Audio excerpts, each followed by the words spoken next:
ठीक है, ठीक है। आप बोल दिए ये लोग ये एक-एक लेंगे और इधर सामने खड़े होंगे।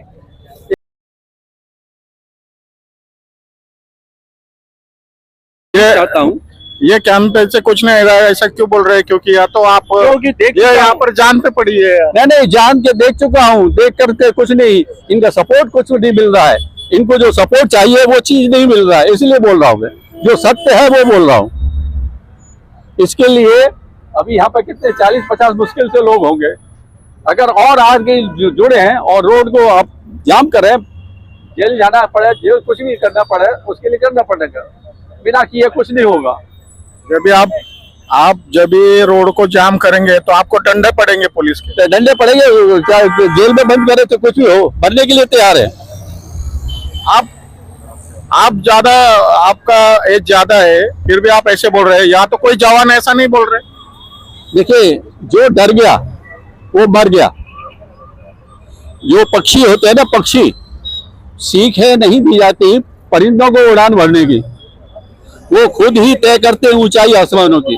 और जो हौसला रखते हैं आसमान में उड़ने का, वो परवाह नहीं करते जमीन पे गिर जाने की, वो परवाह नहीं करते जमीन पे गिर जाने की। तो हौसला जब तक होगा सब कुछ होगा, बिना हौसले के कुछ नहीं होगा। बस, धन्यवाद।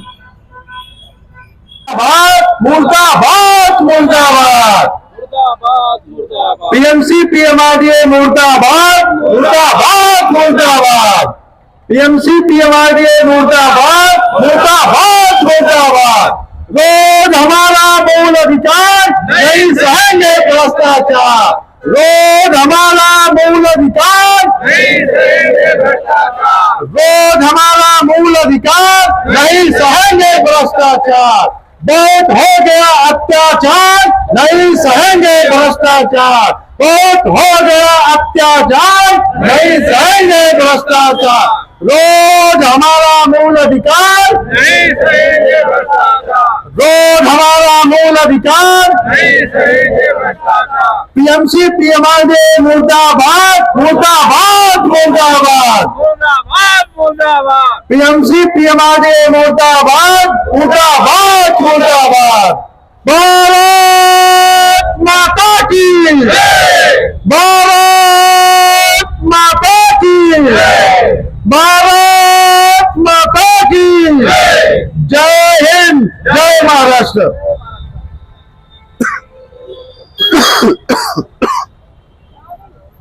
जय महाराष्ट्र।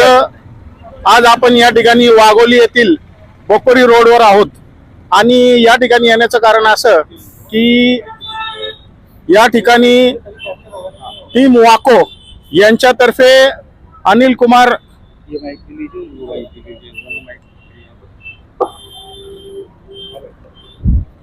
हॅलो जय महाराष्ट्र। आज आपण या ठिकाणी पुण्यातील वाघोली या ठिकाणी आलेलो आहे आणि वाघोलीकरांची एक संघटना आहे, संपूर्ण वाघोलीकरांची टीम वाको। या टीम वाको संघटनेतर्फे या ठिकाणी अनिल कुमार यांच्यातर्फे आमरण उपोषण या ठिकाणी केलं जात आहे। आता ही पहिली वेळ नाहीये की या ठिकाणी आंदोलन केलेलं आहे, या ठिकाणी मोर्चा काढलेला आहे। मी यांना तेव्हापासून ओळखतो जेव्हा पुणे महानगरपालिका या ठिकाणी त्यांनी खूप मोठं आंदोलन केलं होतं। जवळपास 3-4 दिवस हे आंदोलन चालू होतं आणि ते चालू असताना आंदोलन मी त्या ठिकाणी कव्हरेजला गेलो आणि पाहिलं की यांनी ज्या वाघोलीच्या समस्या आहे ते पुणे महानगरपालिकेला मांडण्याचा प्रयत्न केला। त्याला आता 3 वर्ष होत आहेत। त्यानंतर अनेक आंदोलन यांनी केले आणि अनेक आंदोलन करत असताना रस्त्याचे जे प्रश्न आहेत, त्यानंतर ड्रेनेजचे प्रश्न आहेत, या ठिकाणी पाण्याचा प्रश्न आहे, ह्या सगळ्या ज्या मूलभूत सुविधा आहे त्या सुविधांसाठी टीम वाको तर्फे या ठिकाणी गेले अनेक वर्ष हे आंदोलन सुरू आहे, मोर्चे सुरू आहे। आपण बघू शकता या ठिकाणी महिला उपस्थित आहेत, मोठ्या प्रमाणामध्ये लहान मुलं सुद्धा उपस्थित आहेत। या ठिकाणी वयस्कर लोक आपण बघू शकता या ठिकाणी उपस्थित आहे, जे आंदोलनामध्ये सहभागी झालेले आहेत। आपण बघू शकता या ठिकाणी महिला आहेत। तर हे आंदोलन हे आजचं आंदोलन नसून गेले अनेक वर्ष हे आंदोलन सुरू आहे आणि या आंदोलनाच्या संदर्भात या ठिकाणी जे आंदोलनाला बसलेले आहेत त्यांच्याकडनं जाणून घेऊया कि गेले अनेक वर्ष मराठी का हिंदी आप यहाँ पर बहुत कई सालों से यहाँ पर आप संघर्ष कर रहे हैं। तो क्या क्या समस्या, आपको किस किस समस्या से जूझना पड़ता है यहाँ पर, और आपको उससे क्या तकलीफ होती है? बहुत समस्या है इधर। पानी नहीं है, ये पानी नहीं है, रोड रास्ता नहीं है, इतनी गाड़ियां चलती है। मैं तो यहाँ गिर भी गई थी। रास्ते में गाड़ी चलती है कि आजू बाजू गड्ढे हैं, चलते टाइम गिर गया। बच्चे के साथ जाओ, डर लगता है कि कहीं गाड़ी न ठोक दे। समस्या तो बहुत है और रोड तो बनना चाहिए। पानी भी नहीं है यहाँ, पानी के टैंकर चलते हैं, स्कूल की गाड़ियां चलती हैं, चले तो चले कहाँ इंसान। इतनी सोसाइटी बनी है, इतनी लोग है, जनता है, और चलने के लिए जगह नहीं है। ये समस्या तो हल होनी चाहिए। जब भी आपने यहाँ पर फ्लैट लिया तभी बिल्डर ने आपको क्या कहा था, किस वक्त कितने मतलब कितने लाखों रुपए आपने दिए होंगे, तो जो यहाँ पे सुविधा उसके बारे में क्या कहेंगे, क्या दिक्कतें आ रही है आपको? सर यहाँ पे कोई सुविधा नहीं है, हम लोग यहाँ पे बहुत परेशान हैं। हम यहाँ पे स्टैम्प ड्यूटी भरते हैं, प्रॉपर्टी टैक्स देते हैं, फिर भी कोई सुविधा नहीं। मैं खुद 2 बार स्कूटी से गिर चुकी हूँ, उसके जिम्मेदार कौन है? पीएमटी कहाँ सोई हुई है? हम कब तक ये भ्रष्टाचार सहेंगे? अब नहीं सहेंगे। हम अनिल जी के साथ बिल्कुल तन मन धन से खड़े हैं। जब तक इसका हल नहीं होगा हम 1 मिनट नहीं पीछे हटेंगे। हमें इसका समर्थन चाहिए। बहुत हो गया भ्रष्टाचार, हम बिल्कुल नहीं रुकेंगे। अभी अभी अभी ये टाइम आया है कि अनिल जी मिश्रा है, इनको उपोषण करना पड़ता है, मतलब अभी ये मरने की स्थिति आ गई है, तो आप कैसे देखते हैं इसको, क्या कहेंगे आप? हम बिल्कुल इनके साथ खड़े हैं सर, क्योंकि अब हमारा मतलब कि हर जगह से हम परेशान हो चुके हैं, इसलिए हमें ये हर हालत में हम इनके सपोर्ट में खड़े हैं। हिंदी मराठी विचारून विचारा म्हणजे ह्यांना हिंदी क्या यहाँ पर क्या समस्या है? आप महिला है, आपको घर संभालना पड़ता है, अगर आप जॉब करते हैं तो जॉब भी करना पड़ता है, दोनों तरफ से आप घर में भी आपको समस्या झेलनी पड़ रही होगी, और बाहर जाते हैं तब भी जो समस्या झेलनी पड़ रही है, ये दोनों टाइम समस्या आप झेल रहे वाघोली में, जो कि पूना शहर में है। पूना यह हमारे देश का सांस्कृतिक शहर माना जाता है और आईटी हब भी माना जाता है, फिर भी यहाँ पर यह समस्या है, तो क्या कहेंगे? यहाँ मैं 2019 से रह रही हूँ न्यू सिटी फेज 1 में। तब से बकोरी रोड की यही हालत है। मैं पहले जॉब पे जाती थी, तब भी बारिश में बहुत प्रॉब्लम होता था जाने में, पूरा पानी भर जाता था। और अभी बेटी को स्कूल लेने जाती हूँ तो भी इतना प्रॉब्लम होता है जाने में। और जब बड़े बड़े टैंकर आते हैं तो जगह ही नहीं बचता, किधर से जाना है किधर से नहीं, इतना डर लगता है बच्ची को साथ में लेकर आने जाने में। बकोरी रोड तो हमें चाहिए ही, और 5 साल से हम झेल रहे हैं, 3 साल से आंदोलन कर रहे हैं अनिल भाई के साथ मिलके, पर अभी तक कोई रिजल्ट नहीं निकला। हर नेता यही कहता है हमें जिताओ, हम आपका रोड बनाएंगे, और हम उन्हें वोट देते हैं लेकिन वो कुछ काम नहीं करते हैं, बस वो वोट मांगने के टाइम पे बोलते हैं हमें जिताओ। अभी कुछ दिन पहले मेरे हस्बैंड बाइक लेके गिर गए, उनके सर पे हेलमेट था इसलिए वो बच गए, अगर हेलमेट नहीं होता तो उन्हें बहुत चोट आई होती। अगर उनके ट्रीटमेंट का खर्चा कौन देता, और अगर उन्हें कुछ हो जाता तो हमें कौन देखता।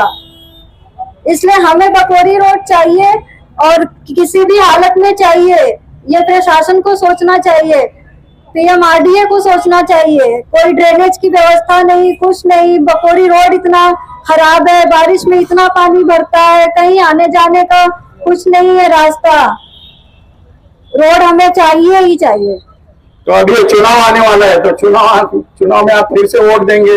लोकसभा में भी वोट दिया इसी मुद्दे पर, और विधानसभा में भी वोट दिया इसी मुद्दे पर दिया होगा, अभी आने वाले चुनाव में भी इसी मुद्दे पर वोट देंगे, काम खत्म हो जाएगा? वादा तो हर कोई करते हैं कि हम आपका जो है रोड बनवाएंगे, लेकिन वादा को पूरा भी करना चाहिए, और जो ऐसा करेगा हम उसको वोट देंगे। जो अपना वादा पूरा करेगा हम उसको वोट देंगे। मौली आबा कटके जी ने प्रॉमिस किया था कि हमें जिताओ, हम आपका रोड बनाएंगे। कहाँ है मौली आबा कटके? उनको हमने जिताया भारी भरकम वोट देकर, आज वो गायब हैं, रोड नहीं बनवा रहे।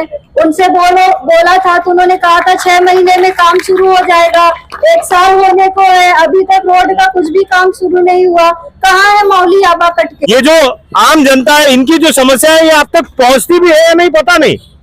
उसके 2 कारण है, एक तो आप इतने दूर हो कि आप तक वो आवाज नहीं पहुंचती होगी, दूसरा उसका कारण ये हो सकता है कि आप इतने गहरी नींद में सो रहे हो कि आप कुछ नहीं सुनोगे।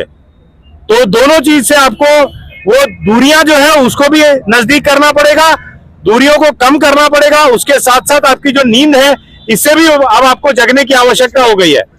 यावर मी एक ऍड करू इच्छितो इथे. तुम्ही म्हणताय की त्यांना उठायची गरज आहे, पण मी प्रांजळपणे इथे नमूद करू इच्छितो का जो झोपलेला असतो त्याला उठवता येतं.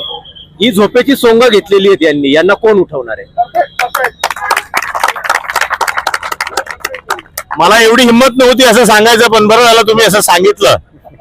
ये जो इन्होंने बताया कि वो सो नहीं रहे, सोने का नाटक कर रहे हैं, शायद मुझ में उतनी हिम्मत नहीं थी. तो मैं आपको धन्यवाद देता हूं कि आपने उस बात को उस तरीके से रखा.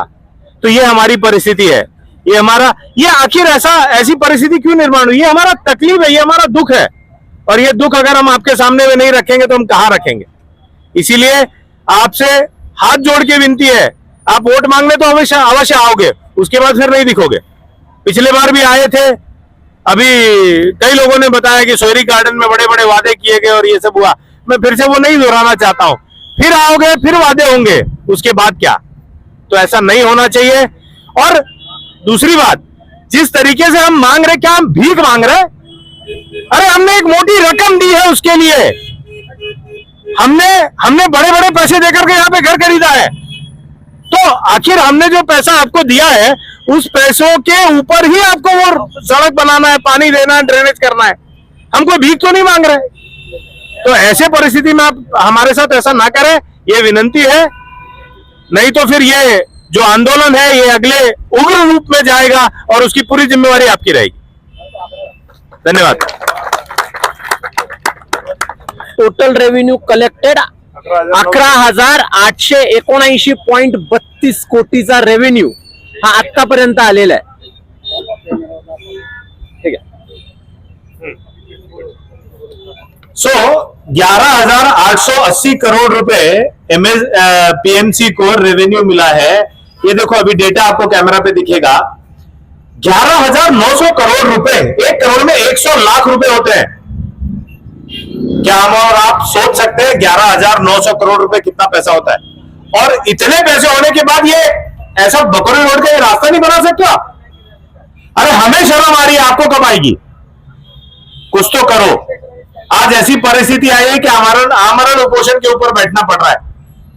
इतने साल हो गए हमें देश को स्वतंत्रता मिलके, और फिर भी हमारी ये परिस्थिति है. कुछ तो शर्म आनी चाहिए. अभी हमारे सहकारी ने थोड़ी देर पहले बताया कि यहाँ पे कचरा का एक जमाव इतना बड़ा पड़ा रहता है, पानी लेने के लिए पैसा देना पड़ता है, उसके बाद जो पानी निकलता है उसके लिए पैसा देना पड़ता है. मैं अपनी सोसाइटी का चेयरमैन हूं, मैं परेशान हूं कि कहां से हम पैसे लाए, कितना मेंटेनेंस बढ़ाया जाए. आप तो नहीं लोगे कुछ, टैक्स तो आप लोगे, और ये हम हमारे पैसों से अपने ड्रेनेज का पूरा सब कुछ करेंगे. पानी लाने के लिए पैसा, पानी को फिर से वापस भेजने के लिए पैसा. अरे कितना कालाबाजारी करोगे यार, थोड़ी तो शर्म कर लो. सही बात. मतलब भारत एक ऐसा देश है जहां पे घर पे अगर कोई अनजान व्यक्ति आ जाए तो उसे हम पानी पिलाते हैं. सिर्फ पानी नहीं तो पानी के साथ कुछ देते भी हैं. खाली पानी कैसे पिलाएंगे जिसके साथ हमारा कोई लेना देना नहीं होता. यहां पे तो आपने बहुत कुछ लिया है. 11,900 करोड़ रुपए पिछले 6 महीने में लिया है. 6 महीने का डेटा आपने ही पब्लिश किया है. 11,900 करोड़ रुपए लिया है. आप एक पानी नहीं दे सकते. चलो दिया नहीं, लेने की तो बात करो, लेके तो जाओ, उसके लिए भी पैसे दे. हम हद हो गई यार. मतलब कुछ तो शर्म कर लो. ये रास्ता मौत का गड्ढा बना हुआ है. यहाँ पे देखो वॉल ऑफ फ्रस्ट्रेशन में लोगों ने लिखा है, रास्ते में गड्ढा है, गड्ढे में रास्ता है, मौत का रास्ता है, मौत का कुआं है, हर दिन लोग मरते हैं. अरे क्या जिल्लत की जिंदगी कब तक जिएंगे. मैं आप सबसे विनती करता हूं फिर से एक बार कि यहां भीड़ की आवश्यकता नहीं है. संगठित होकर के 50 लोग भी अगर बैठेंगे तो ये आवाज अवश्य वहां तक पहुंचेगी. हमें संगठित होकर के यहां पे बैठना पड़ेगा और एक संकल्प लेकर के बैठना पड़ेगा. जो संकल्प लेकर के अनिल भाई यहां बैठे हैं, हम सब उनके साथ उस संकल्प के साथ बैठेंगे और ये काम हमारा अवश्य पूरा होगा. जब तक पूरा नहीं होगा हम लोग यहां बैठे रहेंगे. देखते हैं क्या होता है. चलो जान जाएगी, आपके लिए कोई बड़ी बात नहीं होगी. ठीक है, हमारी जान इतनी सस्ती है. 11,900 करोड़ रुपए आपके पास है ही, 6 महीने में मिले, हमसे ही मिले. हमारी एक और जान चली जाएगी। ठीक है, हमारी तैयारी है उसके लिए भी। तो आप सबसे मैं फिर से विनती करूंगा, संगठित होकर के सब लोग यहां बैठे और ये प्रश्न, जितने भी प्रश्न हैं, इन सब प्रश्नों का निवारण जब तक नहीं होता है, पूरी एकजुटता के साथ हम सब यहां पे एकत्रित बैठे रहेंगे। जय हिंद, जय भारत, जय महाराष्ट्र। आप यहाँ पर कितने साल से रह रहे हैं और क्या समस्या है आपको यहाँ पर? मैं 8 साल से यहाँ पर रह रहा हूँ। सबसे बड़ी समस्या है रोड की, फिर है ड्रेनेज की और पीने के पानी की। सबसे बड़ी 3 समस्या है और 3 समस्याओं में सबसे बड़ी समस्या है रोड की। रोड जो है इतना खतरनाक है। हमारा जो बागोली नगर रोड से जब जाते हैं कोल्टे पाटिल की तरफ, इतने गड्ढे हैं। ये सारी समस्या कब से? ये समस्या 3 साल से 4 साल से चल रही है, लेकिन अभी जो है ज्यादा हुई है, लेकिन उसके बारे में कोई कुछ नहीं हुआ है अभी तक। और इसको चाहे प्रेस रिपोर्टर हो, यहाँ जितने भी सब बैठे हैं, बैठने से भी कोई फायदा नहीं होगा। जब तक आप रोड जाम नहीं करोगे 1-2 घंटे, कुछ नहीं होने वाला है। कितना भी आप यहाँ पे कैंपेन करो, कितना भी आप धरना दो, कुछ नहीं होने वाला है। मैंने तो देख लिया वहाँ पे धरना दे करके, आपका जो है ना ड्रेनेज सिस्टम था, लेकिन कुछ टेम्परेरी हुआ है, लेकिन वो चीज होने वाली नहीं। जब तक आप रोड को कैप्चर नहीं करेंगे, कुछ नहीं होने वाला है। नेपाल में देख रहा हूँ क्या हुआ, बांग्लादेश में क्या हुआ, तो वही चीज यहाँ होगी तभी होगा, अदरवाइज कुछ नहीं होने वाला है। तो उसके लिए आप लोग को प्रेस रिपोर्टर हो, प्रेस रिपोर्टर आगे पेपर में दें या और कुछ आगे बढ़ाएं, तो कुछ जाकर के काम होगा। ऐसे जो है कैंपेन से कुछ नहीं होगा। मैं ये चाहता हूँ, ये कैंपेन से कुछ नहीं रहा है, ऐसा क्यों बोल रहे हैं? क्योंकि या तो आप ये यहाँ पर जान पे पड़ी है। नहीं, जान के देख चुका हूँ, देख करके कुछ नहीं, इनका सपोर्ट कुछ नहीं मिल रहा है। इनको जो सपोर्ट चाहिए वो चीज नहीं मिल रहा है, इसलिए बोल रहा हूँ मैं, जो सत्य है वो बोल रहा हूँ। इसके लिए अभी यहाँ पर कितने 40-50 मुश्किल से लोग होंगे। अगर और आगे जुड़े हैं और रोड को आप जाम करें, जेल जाना पड़े, जेल कुछ भी करना पड़े, उसके लिए करना पड़ेगा। बिना किए कुछ नहीं होगा। जब भी रोड को जाम करेंगे तो आपको डंडे पड़ेंगे, पुलिस के डंडे पड़ेंगे, चाहे जेल में बंद करे तो कुछ भी हो, मरने के लिए तैयार है।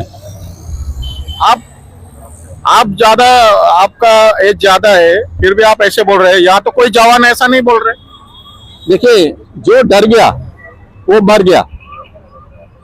जो पक्षी होते हैं ना, पक्षी, सीख है नहीं दी जाती परिंदों को उड़ान भरने की, वो खुद ही तय करते हैं ऊंचाई आसमानों की। और जो हौसला रखते हैं आसमान में उड़ने का, वो परवाह नहीं करते जमीन पे गिर जाने की, वो परवाह नहीं करते जमीन पे गिर जाने की। तो हौसला जब तक होगा सब कुछ होगा, बिना हौसले के कुछ नहीं होगा। बस, धन्यवाद।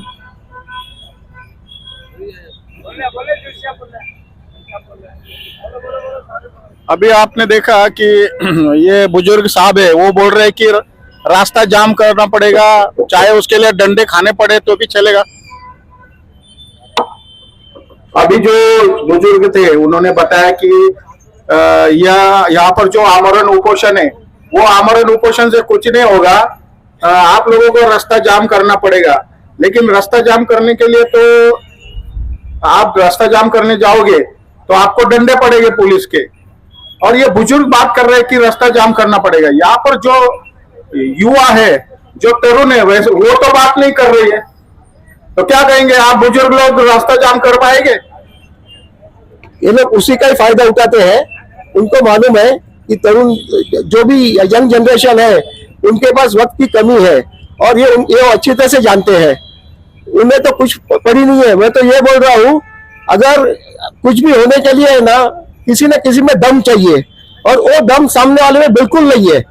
यही मैं कहना चाहता हूँ।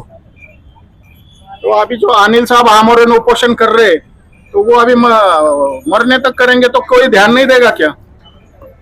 देखो, ऐसा नहीं है, ध्यान तो जाएगा, लेकिन क्या है, उनके पास जो पावर है वो उसका गलत इस्तेमाल करके ये इनको आमरण उपोषण करने से रोकेंगे इनको।